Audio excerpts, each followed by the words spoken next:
de la maîtrise de stage, c'est quelque chose qui m'est apparu important de faire. Au début des années 2000, on a pris conscience de la carence importante de médecins généralistes qui allait se mettre en évidence au cours des années 2010-2020, particulièrement en Périgord.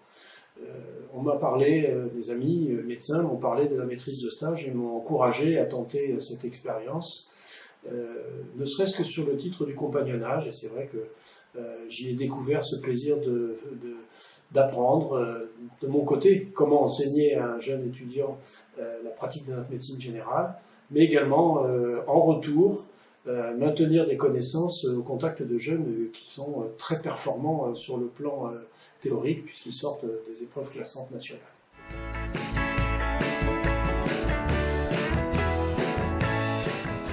C'est relativement simple, d'abord pour un médecin généraliste de devenir maître de stage. La faculté de Bordeaux et celle de Limoges, puisque les deux interviennent sur le département territorial de la Dordogne, les deux recrutent de façon très facile, au terme d'une formation assez simple et assez condensée pour ne pas être trop prégnante sur l'activité professionnelle du médecin.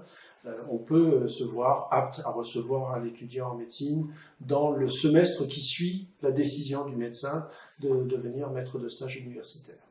D'accord, donc vous avez des délais de recrutement assez courts entre le moment où vous prenez la décision et voilà, complètement... c'est moins de 6 mois. Moins de 6 mois, et une fois que le médecin est rentré dans ce circuit, il n'a plus grand-chose à faire. Les stages sont systématiquement pris. À titre personnel, je n'ai jamais eu de vacances, entre guillemets, dans mes stagiaires.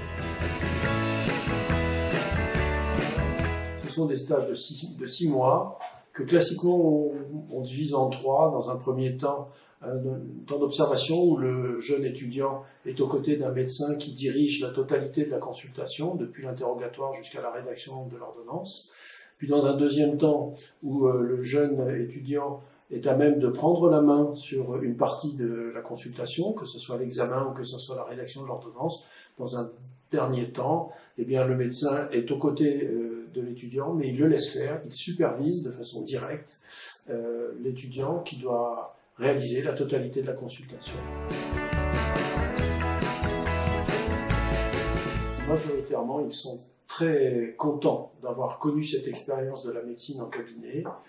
Pour beaucoup, ils sont très étonnés parce que c'est pas tellement l'image qu'on leur a vendue tout au long de leur cursus universitaire, qui est principalement hospitalier, tout le monde le sait. Certains ont découvert le plaisir et l'amour de la médecine en cabinet, en tête-à-tête avec un patient, ça je suis formel.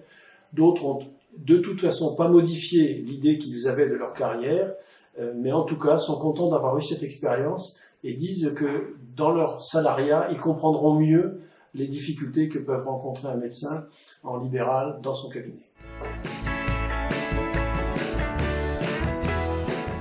Je crois que c'est capital, je dirais même que quelque part, si ça devrait être obligatoire s'il y avait l'écueil d'avoir un mauvais maître de stage qui le fait à contre-cœur.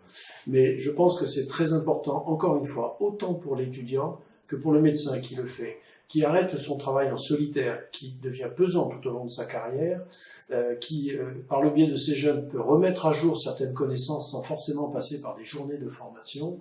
Et puis on est dans un partage entre jeunes médecins et médecins de génération supérieure. Et ça, je pense que sur le plan humain, c'est ce qu'il y a de bien.